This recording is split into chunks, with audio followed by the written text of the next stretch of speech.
Olá, galerinha, tudo bem com vocês? Espero que estejam todos muito bem. Sejam muito bem-vindos a mais uma aula. E aí, bora falar de ciência? Então, na nossa aula de hoje, nós vamos falar sobre a fertilização interna e externa com os animais ovíparos, vivíparos e os ovovivíparos. Então, para iniciar, eu já vou pedir para você puxar lá da memória a nossa aula anterior, onde nós falamos sobre a reprodução humana, processo de fertilização humana. E aí, por que eu quero linkar com isso?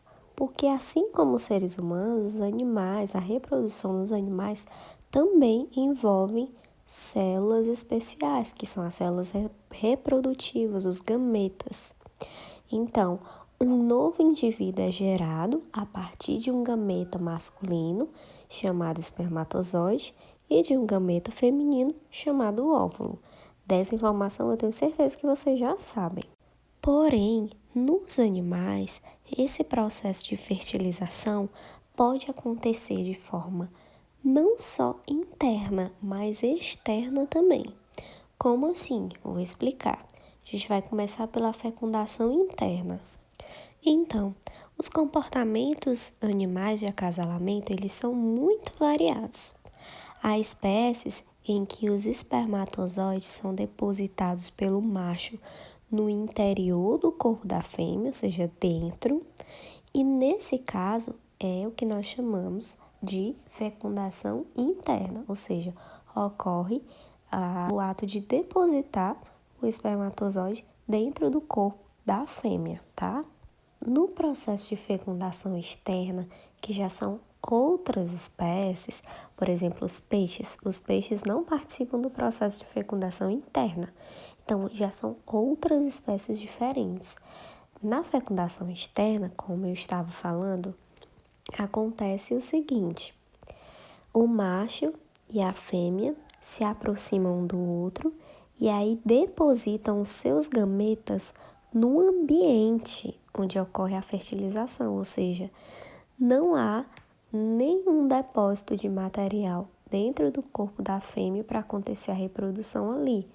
Tudo é depositado no ambiente. No caso do peixe, que fica na água, é depositado ali mesmo na água.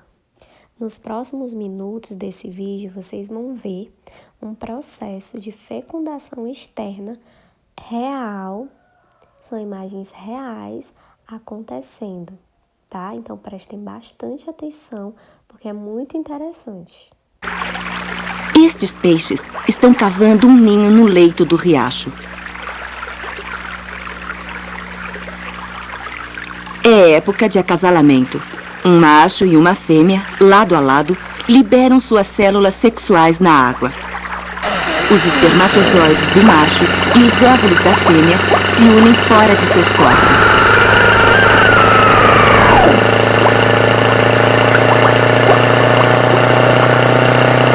Apesar da proximidade dos peixes, a união do espermatozoide com o óvulo depende muito da sorte.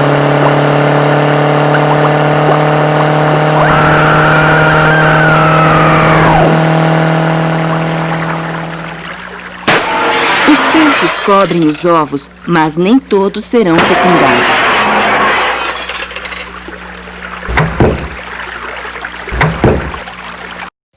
Então, uma informação importante que vocês têm que ter, pessoal, é que como o espermatozoide e o óvulo, eles são células muito delicadas que podem se desidratar, perder água, rapidamente morrer, a fertilização externa, essa que vocês acabaram de ver, ela ocorre dentro da água. Se não ocorrer dentro da água, no caso de animais que não vivem submersos, né, ela ocorre em ambientes extremamente úmidos, tá?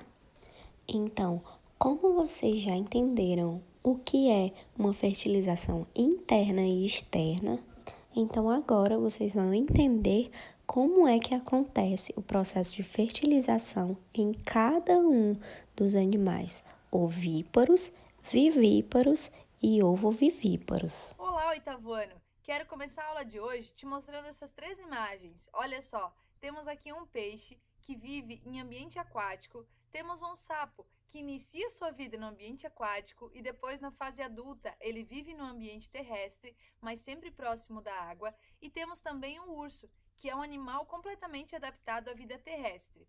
Todos esses 3 animais, eles fazem reprodução sexuada e são vertebrados. Mas aí eu te pergunto, será que todos eles se reproduzem da mesma maneira?